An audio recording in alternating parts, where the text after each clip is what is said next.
cuarto de siglo, aún continúa envuelto en el más impenetrable de los misterios.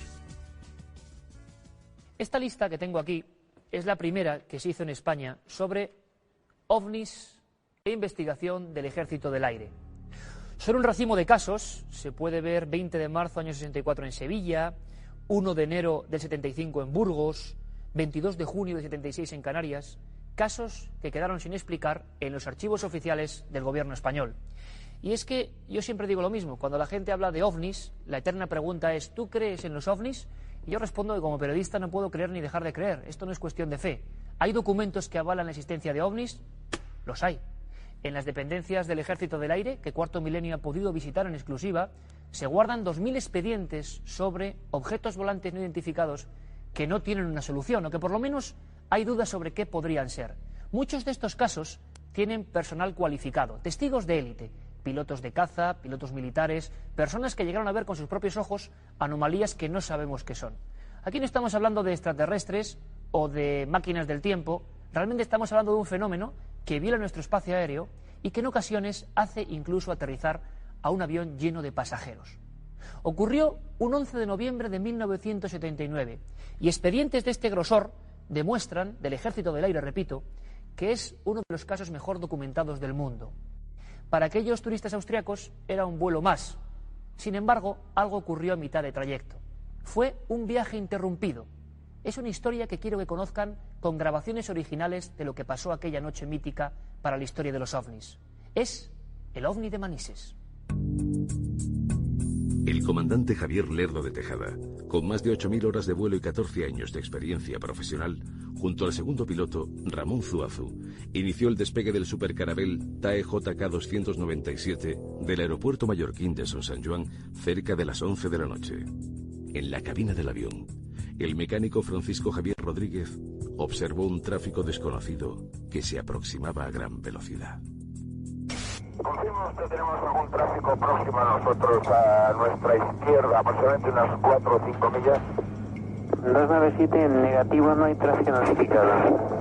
Tenemos dos señales de luces rojas, como a unas 3 millas a las 10 de nuestra posición. Aproximadamente a la misma altura. A las 10 de la posición, a unas 3 millas a la izquierda de su posición ahora. Afirmativo. Sí, cuando pueda me informa usted sobre ese tráfico. 297 no tenemos información de ningún tráfico procediendo en esa ruta. Es usted el único que procede Ibiza-Alicante. Aquello, fuera lo que fuese, estaba demasiado cerca del aparato. Realizaba maniobras imposibles, subía, bajaba, aceleraba velozmente y después, en seco, se detenía. Parecía estar jugando con el avión. Es que las luces, estas famosas luces, pues al principio estaban lejanas y por la izquierda y debajo, ¿no? A una altura distinta a la nuestra y parecía que volaban en formación junto a nosotros, ¿no? Parecía que estaban como jugando con nosotros. Ya fue cuando ahí, a partir de ese movimientos cercanos a nosotros por delante y por detrás, fue lo que nos asustó, ¿no? Repentinamente, y desde la estación de vigilancia militar EVA 5 de Benidorm, se localizaban como surgiendo de la nada hasta 5 ecos de objetos no identificados. ¿Quiénes eran? Y sobre todo, ¿qué pretendían al acercarse a un avión repleto de pasajeros? ¿Me confirma el tipo de avión que puede ser este tráfico? La 297, ¿me confirma si va en su misma dirección? Afirmativo, lo tenemos cada vez más cerca. En una TAE 297 solamente puedo ver dos luces rojas fijas, sin flash. Barcelona de TAE 297, he incrementado el rate de ascenso, ahora estoy a través de 280 y el tráfico este sube mucho más rápido que nosotros y se acerca cada vez más.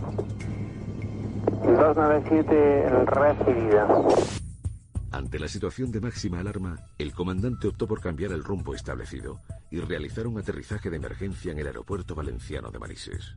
Fue en aquel instante cuando desde la torre de control de Barcelona se solicitó la intervención directa del Ejército del Aire. Los militares estaban dispuestos a conocer quién se ocultaba detrás de aquel artefacto. Ahora mismo estoy ahora 290, mantengo 290, me voy para Valencia, rumbo a Valencia. De acuerdo, ¿desea que llamemos a algún interceptor de la defensa? Si es posible, sí, información, porque el tráfico está a menos de media milla y ahora mismo ha bajado un montón. Ha bajado, ahora debe estar unos 3000 pies por debajo de nosotros. De acuerdo, vamos a comunicar con descenso por si saben algo. El supercarabel TAE 297 inició un veloz descenso girando sobre su derecha rumbo a Valencia. Durante el trayecto hacia la ciudad del Turia, el OVNI continuó la persecución de la aeronave. Pues cuando entraron los tres, tanto Tejada como Zuazo como la azafata, pues bueno, ni las películas de Hitchcock, venían pálidos, descompuestos. Yo esas caras solo las he visto 2 veces en mi vida. Todo el operativo de seguridad y emergencias estaba desplegado en la base aérea valenciana. Y repentinamente, el misterioso objeto volador no identificado apareció sobre la vertical de Manises, como desafiando a todos los que podían verlo a simple vista. Más de 50 personas fueron testigos de aquel prodigio. Al final, entre la torre de control, los compañeros de la oficina de tráfico, el propio director del aeropuerto que estaba con nosotros, estaba aquí, había cenado aquí esa noche, y más personas que estábamos por aquí, llegamos unas 30 personas más o menos a ver lo mismo. El OVNI pudo ser observado desde diferentes puntos del aeropuerto e incluso desde las barriadas cercanas a las instalaciones aéreas. Aquello, fuese lo que fuese, estaba allí. Estuvimos haciendo un seguimiento, claro, empezamos a verlo, oye, ¿tú lo ves? Pues mira, sí, ahí está, pues lo típico, ¿no? Desde la torre de control nos llaman, oye, ¿lo estáis viendo? Sí, en la misma posición. Todos coincidíamos y no estábamos al lado uno del otro, porque cabría pensar una histeria colectiva, ¿no? Pues no, porque el señor que estaba en la torre lo veía, el que estaba en la otra parte de la plataforma lo veía, avisamos a la base aérea, entonces había una base aérea enfrente, ahora ya ha desaparecido. La base ahora es terreno de AENA, ¿no? Del aeropuerto, entonces había una base aérea, ¿no?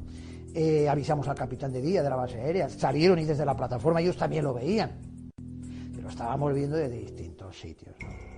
Era la primera vez en la historia de la aeronáutica española que un avión comercial suspendía su ruta de vuelo y aterrizaba de emergencia por la presencia de un objeto volador no identificado. El denominado expediente Manises no había hecho más que comenzar. Un Mirage F1 de la base militar de los Llanos de Albacete, pilotado por el experimentado capitán Fernando Cámara, salía en misión de Scramble. El objetivo estaba claro: interceptar al intruso que había violado el espacio aéreo español.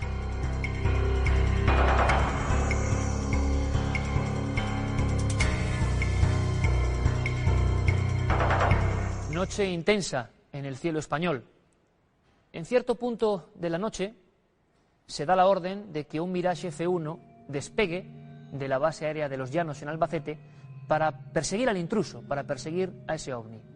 En la carlinga de ese avión iba un hombre sobradamente experimentado, capitán del Ejército del Aire, don Fernando Cámara. Fernando Cámara, buenas noches. Buenas noches. Sí, bienvenido y muchísimas gracias, porque sé que no es fácil, ¿no?, de alguna manera volver a recordar estas historias. Ha pasado mucho tiempo, pero tú estabas allí. Mucho. Ha pasado mucho tiempo. Inolvidable, ¿no? Imagino, ¿no? Bueno, pues han pasado tantas cosas desde entonces y antes de aquello, pues que verdaderamente es una historia. Oye, ¿qué ocurre, Fernando? En un momento dado, a ti te despiertan, imagino, te dan la alerta y tú te montas en tu avión, despegas de allí. ¿Qué ocurrió? ¿Cómo fueron esos primeros minutos? Yo pasé por Valencia, por encima de Valencia, no vi nada. En el radar no aparecía ningún eco. No había ecos de otros aviones porque se habían encargado de separar el tráfico civil que pudiese haber en la zona. En un momento me pareció ver una luz hacia el sur, hacia el mar, una luz hacia el mar. Y digo, bueno, pues dirígete allí a ver si ves algo. Vi pues delante de mí y un poquito más bajo, si yo iba a 20.000 pies, podría pensar que eso estaba a 18.000, 19.000 pies. O sea, lo veía un poquito por debajo del horizonte y delante, pues una luz que decía, pues, es roja, pronto decía, pues ahora es blanca. Pero no era una luz intermitente, ¿sabes? Iba variando poco a poco. Sí, de pronto la veías roja, de pronto la veías blanca, ¿sabes? Y la veías verde también. Entonces, yo, bueno, pues ahí la estoy viendo. Entonces, viéndola ahí, pues utilicé los modos en radar que tenía el avión, pues para ver si lo detectaba algo, ya enfocando directamente a esa luz que veía, pero nada, en el radar no aparecía nada. Si fuera un objeto convencional, Fernando, un objeto, otro avión, lo que fuera, evidentemente... Normalmente lo ves. Entonces, yo creo que cuando debía de estar aproximadamente a 6 o 7 millas de la vertical de Valencia, cuando debía de estar aproximadamente a 6 o 7 millas de la vertical de Valencia, entonces me empezó a producirse en el avión unas interferencias. El detector de amenaza radar que llevan los aviones, que es un sistema que te avisa si un radar, bien de otro avión, bien de un misil, viendo esos, te está enfocando. O sea, que ese objeto, Fernando, en ese momento, al menos la información que tú tenías, claro, es que te había localizado a ti. Claro, o sea, yo veo esa luz y entonces, aproximadamente cuando estoy ahí más cerca, me empieza el bip de a decir, hombre, pues ahí hay algo que me está iluminando. ¿Y tú qué sientes en ese momento dentro de la carlinga, en lo que es un avión de combate? Pues lo que sientes es que alguien te está iluminando, ¿me entiendes? Y que te están iluminando con un radar que además el sistema te decía de qué tipo era un poco el radar. Y el radar que me salía, que me iluminaban, era un radar de onda continua, que normalmente pues, es un radar de los que va asociado a un misil. O sea, los misiles se enfocan con ese radar de onda continua, que es el que guía el misil para lanzarte. O sea, es un radar que no es agradable de sentirlo, no es amigable, desde luego. sentirlo en el avión. Me daba que la dirección de donde me estaba blocando, se llama blocar, que no es que se bloqueen los mandos, sino que es que te están blocando con un radar, era en la dirección de la luz esta, y al mismo tiempo se producía una interferencia en la radio. Una interferencia muy similar a lo que es una baliza de emergencia, que produce como una sirena, ¿sabes? En la radio. ¿Y el tamaño no podías calcularlo de ninguna manera? El tamaño no se puede calcular porque tú cuando ves una luz no sabes si está muy lejos y está muy cerca. ¿Qué ocurre? De este caso luego pues los investigadores le dieron una importancia porque claro, yo lo veía por delante y un poquito más bajo y los de abajo lo veían arriba, con lo cual ya estabas viéndolo desde 2 puntos, con lo cual ya se puede determinar que esa luz había estado pues casi cerca de 1 hora en la vertical de Valencia y ahí parada, una altura a la que los helicópteros normalmente no hacen estacionario y menos aguantan 1 hora y además y dan señal radar. ¿Y tú qué hiciste, Fernando, en ese momento que estás ya muy cerca del objeto? No, yo sigo detrás con mis sistemas, tengo activados los misiles de infrarrojos, tampoco da señal de infrarrojo, o sea, no da calor, porque no da calor. Bueno, puede ser que el radar no lo vea, pero si estuviese porque por la distancia que yo estaba de Valencia debía de estar ya cosa de 1 milla o 2 millas, o sea, muy cerca de esa luz. Entonces aviso al controlador, le digo, oye, yo ya me he pasado de Valencia. Yo ya me he pasado de Valencia y sigo teniendo la luz delante. Porque es el tiempo, o sea, vas mucho más deprisa, se tarda más en contarlo que en moverte por ahí, por el aire. Y entonces el controlador pues comentó que sí, que habían visto que la luz iba delante de mí. ¿Y hasta cuándo llega esa persecución, Fernando? Pues esa persecución yo llegué casi hasta Zaragoza. Desde Valencia hasta Zaragoza, detrás de ese objeto volante identificado. Aproximadamente, puede ser 10 o 11 minutos, 15 minutos. Yo ahí pedí al control militar permiso para ponerme supersónico, para ver si me podía acercar más. Ahí yo creo que debí conseguir acercarme más, porque a pesar de las interferencias, y tengo la sensación, yo creo que en un momento, porque ha pasado tiempo y sobre todo las cosas son muy rápidas ahí, de que esa luz que salía era como si irradiase luz. ¿Un objeto que irradiaba luz? Sí, era como algo que irradiase la luz.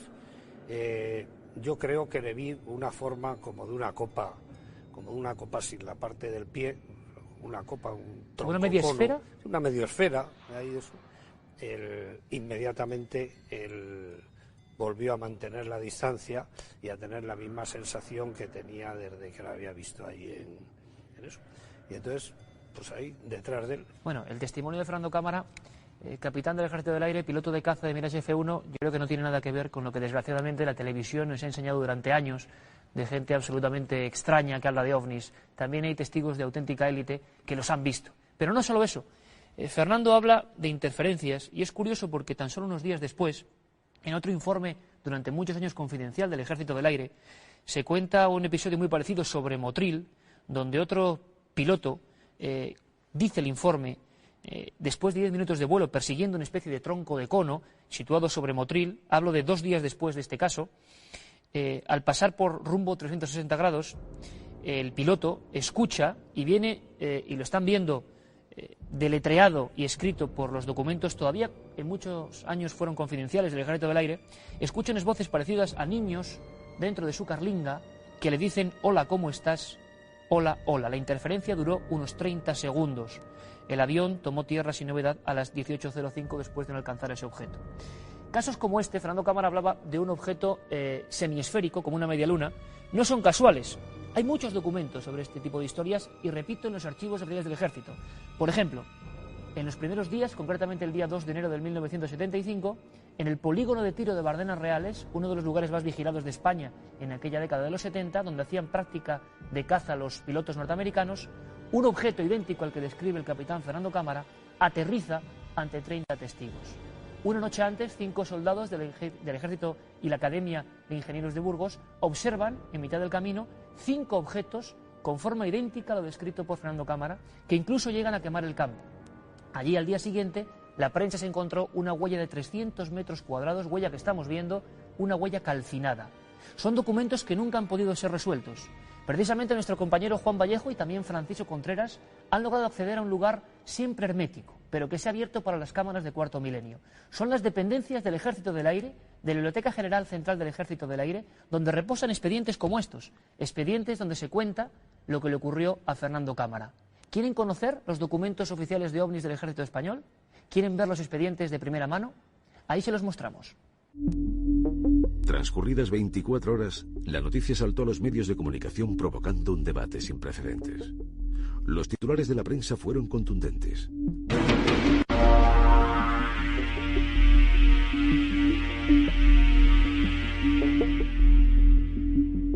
Ni siquiera el ministro de Transportes, Sánchez Terán, pudo dar una respuesta lógica al episodio durante su visita a las instalaciones.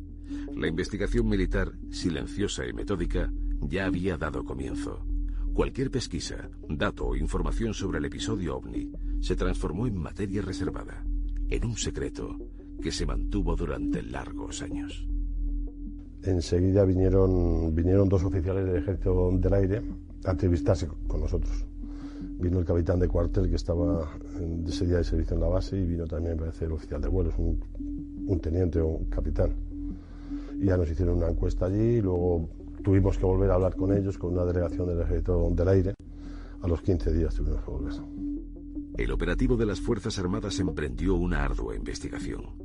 En 1979, todo lo relacionado con el fenómeno OVNI estaba clasificado como materia reservada por parte de la Junta de Jefes del Estado Mayor. A lo largo del tiempo transcurrido, investigadores y periodistas han realizado meticulosos trabajos para intentar explicar lo que ocurrió aquella noche del 11 de noviembre.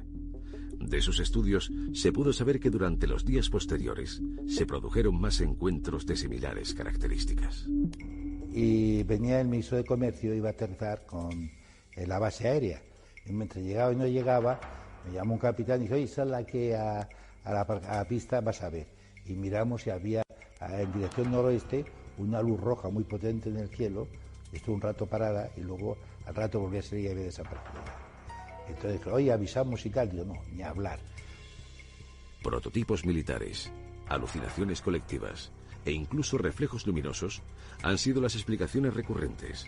Pero para los implicados sigue sin haber una solución a aquella noche de terror vivida en el cielo español.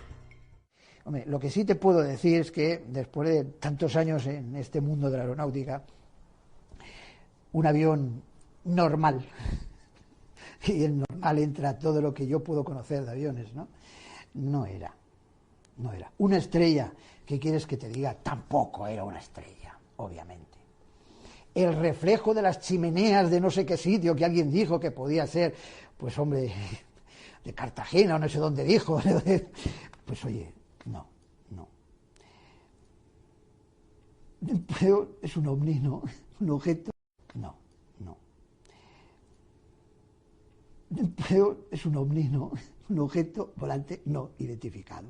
Algo que no supimos, por lo menos yo no llegué a saber nunca, ni tengo constancia de que se llegara a saber qué pudo ser, pero desde luego algo absolutamente fuera de lo normal. Hubo que esperar hasta el 29 de julio de 1994, fecha en la que los 142 folios que componen el informe militar del caso Manises fueron desclasificados. Un grueso volumen al que el equipo de Cuarto Milenio ha podido tener acceso. Nuestras cámaras han sido testigos de cómo en el cuartel general del Ejército del Aire se pueden consultar los expedientes ovnis analizados por Defensa. Allí están los verdaderos documentos oficiales del gobierno español. En lo que respecta al expediente Manises, este finaliza con las conclusiones del juez instructor del caso, asegurando que se confirma la existencia de un tráfico no identificado en la zona, de procedencia desconocida. Ese es el auténtico veredicto para un caso que nadie, 25 años después, ha logrado explicar.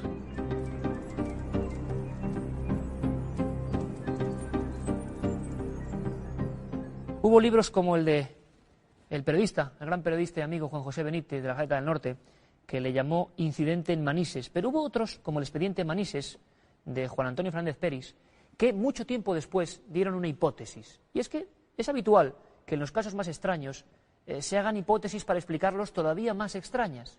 Yo no sé si comentarlo, Fernando, pero algunos dijeron que lo que se podía haber visto eran las chimeneas de una fábrica en Cartagena, y que la alarma, el aterrizaje de emergencia y tu persecución como piloto de caza de F-1 era a unas chimeneas. Yo no sé si quieres comentar algo. Pues me entiendes que las chimeneas a las que se refiere ese señor son las de Escombreras, es una refinería que hay en que imagino Escombreras. están ahí todos los días, no desaparecen y aparecen. Pues está, y que todos los que somos profesionales del Ejército del Aire hemos visto siempre, porque están al lado de donde está la Academia General del Aire en San Javier, y que no tienen absolutamente nada que ver. Tú lo viste y se acabó. Yo lo vi en la semana siguiente, el caso este que has hablado, de lo de Motril, pues otro compañero, íntimo amigo mío de la promoción, pues salió eso que me da toda la garantía, ¿me entiendes? Y además un comportamiento idéntico, es increíble. No damos el nombre por respeto a él, pero... Ese le dio un repaso, eso, ¿entiendes?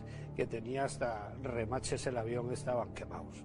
¿Cómo, Fernando? Sí, bueno, pero es un caso que no sí, yo que llegó a... Bueno, se comenta en el informe oficial... Porque estando allí viendo el tema pues pareció como si una luz, como si un soplete, la sensación suya era que un soplete la había pasado por de abajo arriba del avión.